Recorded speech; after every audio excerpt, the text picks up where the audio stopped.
Tonight, the deadly storm system that's about to get worse. The new tornado striking across the country. 7 dead from storms stretching from the Midwest to the deep south. In Michigan, a tree crushing a family car, killing a 2, 4, and 11-year-old. And the kids gathering outside in Alabama after a possible tornado struck their school. Al Roker is here tracking it all in what is set to be a volatile week. Tensions over tariffs, an up and down day for the markets as the auto industry readies for a long and winding road from the White House. It comes as President Trump floats a third term, even though the Constitution forbids it, the fallout and the elections to watch on the eve of key tests for the new administration. Pollen explosion, what's behind the eye-watering stats this allergy season. And down to earth, Tom Costello catches up with Butch Wilmore and Sonny Williams after their 9-month-long space odyssey.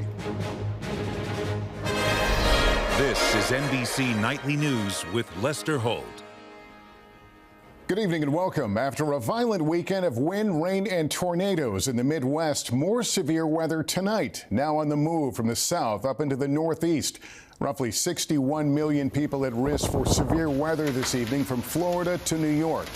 It's the same system that spun up powerful tornadoes over several states this past weekend, the strongest one in Louisiana, packing 120-mile-per-hour winds. At least 7 deaths reported across multiple states. Among them, 3 children, ages 2 to 11, killed when a car they were in was hit by a falling tree in Michigan. And now tonight, new trouble brewing across Florida, Georgia, and the Carolinas, facing a risk of severe thunderstorms, heavy downpours, and damaging winds. Washington, D.C., Philadelphia, and New York among the cities in the risk zone tonight. Adrian Broaddus reports from heavily damaged Elkhart, Indiana. A scramble for safety. Students rushed out of classrooms in Alabama as multiple tornadoes swept across at least 7 states and killing 7 people, a number expected to rise. Nearly 70 million Americans still in the storm's path as Mother Nature showed her strength, slamming parts of the South and Midwest this weekend. All of a sudden, just the wind gushed all at once, and you saw leaves and debris all flying, and then your visibility was gone. There's another one. Look, there's another funnel. The strongest tornado reaching gusts of 120 miles per hour in Louisiana as freezing rains turned deadly in Michigan, where 3 children aged 2, 4, and 11 died after a tree fell on their family minivan. This family had no ability to, predict when a tree was going to fall on their vehicle. In Indiana, 2 dead from high winds on the roads. The power is out in this neighborhood, and you can hear the hum of the generator. Those 60-mile-per-hour winds knock down trees, crashing into houses and cars. Steve Baker is the president of Indiana Michigan Power. The biggest challenge right now is to make sure that we get the power restored for customers before the next round of weather hits, and to make sure that we're keeping our customers and the general public safe. From ice to dangerous floods in the south, water filling the streets of Miami Sunday, drenching fans attending the famous Ultra Music Festival. Because I've come from London to Ultra, and I'm not letting the weather stop me. As the storm continues to move toward the northeast, more tornadoes are possible, but damaging winds and quarter-sized hail is the main threat as millions brace for round 2, wondering if the worst is yet to come. And Adrian, I'm guessing there won't be a lot of sleep in some of those places tonight. How are families, people preparing for this next round of storms? Lester, many are working to secure loose debris and tree limbs like this, really anything that could fly and injure someone when the wind picks up. The homeowner who lives here says it could be days before someone from his insurance company comes out to assess the damage. You see this massive tree fell on his house and car, and with another round of storms on the way, he says the wait could even be longer. Lester. Adrian Broaddus starting us off. Thank you. Let's go right now to Al Roker. And Al, this is really just the beginning of a risk of severe weather this week. That's right. We're looking at the next 72 hours, Lester, or more. Now, here's this line of showers and thunderstorms stretching from New York all the way down into Florida, where we have severe thunderstorm watches. Could even see some tornadoes there. Then we move into tomorrow. 20 million people from Chicago, Wichita, down to San Angelo. Wind gusts of 60. Few tornadoes possible. Tuesday, again for tomorrow, the hail risk, upwards of 2 inches of hail in diameter, Kansas City down to Abilene. We move into Wednesday, Chicago, Detroit, Little Rock, on into El Dorado. Dangerous winds. possibility of tornadoes, and Thursday, more of the same from Columbus down to Dallas with a few tornadoes possible. With all that rain, 21 million people, 20 million people from Columbus to Texarkana under flood watches, upwards of 12 inches of rain, and to the north up through Minnesota, we could see upwards of a foot of snow by Thursday, Lester. Okay, Al, thanks very much. For weeks, President Trump has promised sweeping new tariffs on April 2nd. That's now just 2 days away, but details remain scant. It follows his announcement last week of a 25% tariff on imported cars and auto parts. Garrett Hake reports now from Michigan. Tonight, the countdown continues to President Trump's promised reciprocal tariffs. The president expected to slap import taxes on allies and adversaries alike worldwide, but keeping the specifics under wraps, with a Rose Garden rollout planned for Wednesday. I think it's going to be something that's going to bring a lot of wealth back to our country, tremendous wealth back to our country. That's left businesses and buyers of everything from pharmaceuticals to food to computer chips guessing at what the president has suggested will be a massive reordering of American trade. One of the few tariffs detailed by the White House is the 25% levy on imported vehicles beginning Thursday and on auto parts by May 3rd. The people that are going to make money are people that manufacture cars in the United States. But in Metro Detroit, home of the American auto industry, the picture is murkier. How do you compare the uncertainty of this moment before these tariffs kick in to other things you've seen in your career? More uncertain now than it was for COVID. Jim Seavitt has owned Village Ford in Dearborn since 1982. Is there any such thing as a fully American vehicle anymore? Not that I know of. No. Not on this lot? No. Most of the cars have 4 parts coming from Mexico, some from Canada, and some from the U.S. So it's a world economy. So even a brand as American as Ford is going to be caught up in this? Yes. Goldman Sachs estimates the tariffs could add $5,000 to $15,000 to the price tag of foreign-made cars and $3,000 to $8,000 on cars made in the U.S. because of the tax on parts.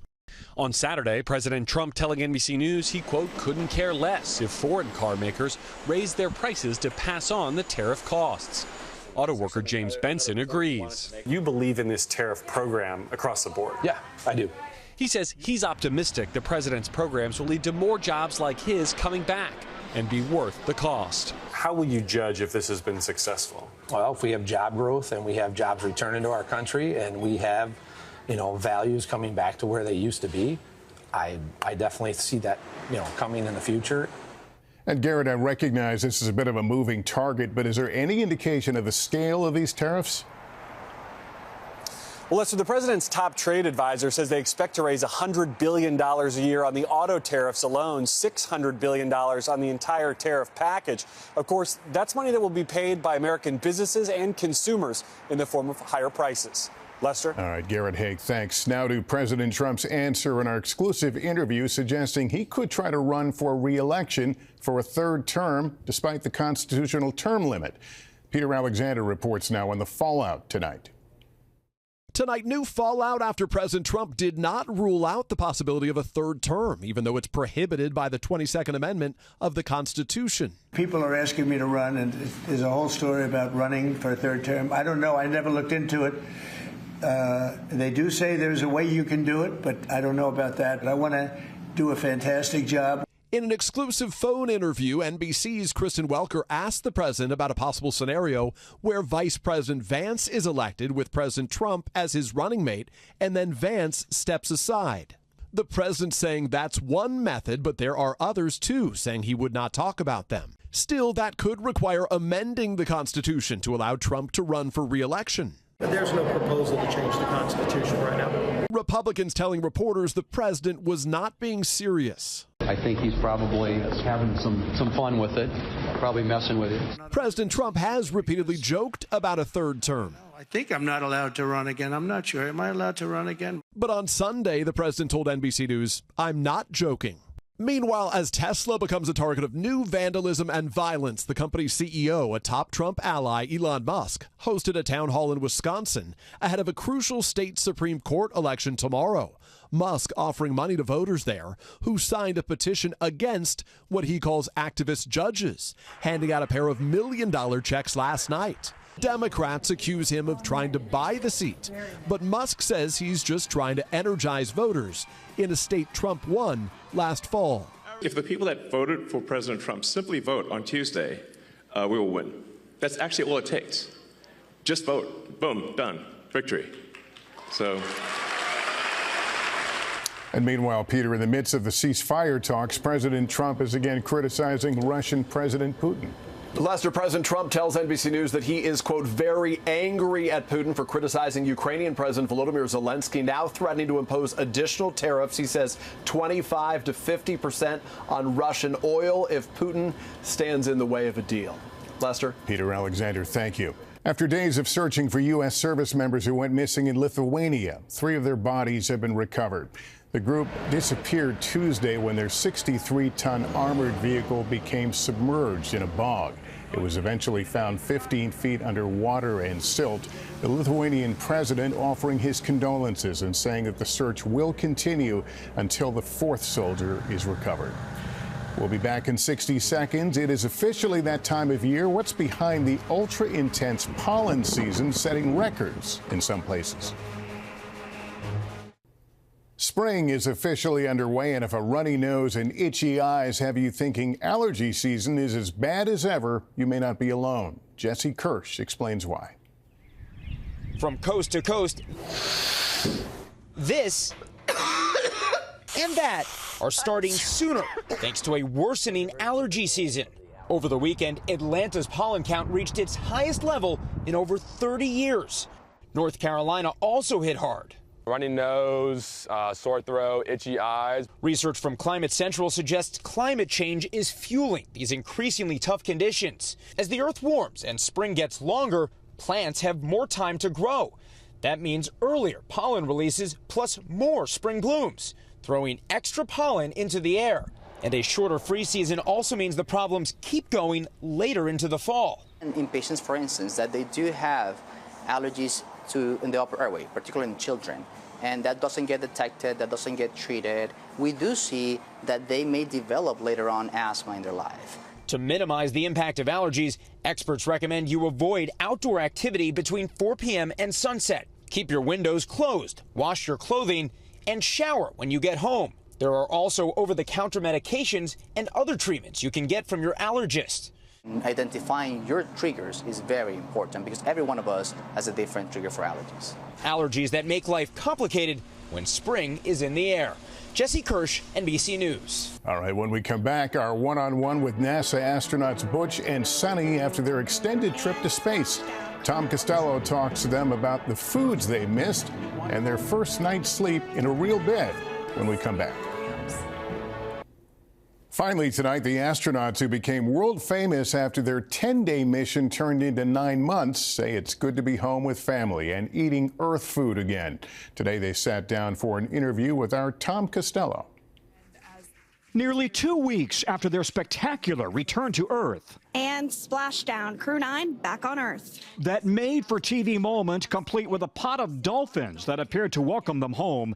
Butch Wilmore, Sonny Williams, and Crew 9 Commander Nick Hague are back on terra firma. What's it like to be home? Wonderful. Awesome. It's amazing. Earth is nice.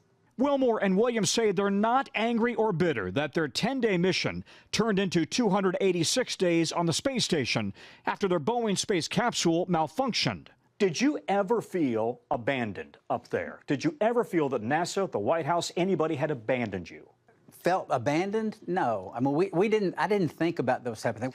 I understand the rhetoric that was taking place. I understand the reason for it. We did not involve ourselves in it at all. And I know that they were concerned about our well-being and when we were coming home and how that was going to happen. And we just, pressed on to do our job that we were, trained to do. President Trump has said President Biden abandoned the astronauts and Elon Musk offered to rescue them last fall.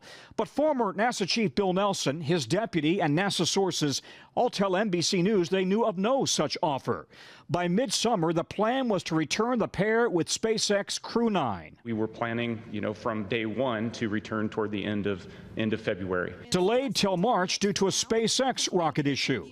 Now, 2 weeks after returning, they all say they feel good. Sonny even ran 3 miles on Sunday. What food did you miss the most when you were up on station?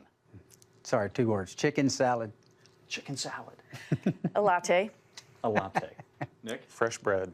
Their first priority, once they hug their families, sleep. It was just really nice to lay down in a bed. We hadn't done that for many months. While their 286 days in orbit did not break Frank Rubio's 371 days. Gravity makes you tired, very tired. But it feels good to be home. Tom Costello, NBC News, Houston. Earth is nice, she said. I like that. That's nightly news for this Monday. Thank you for watching. I'm Lester Holt. Please take care of yourself and each other. Good night. Splashdown. Crew 9 back on Earth.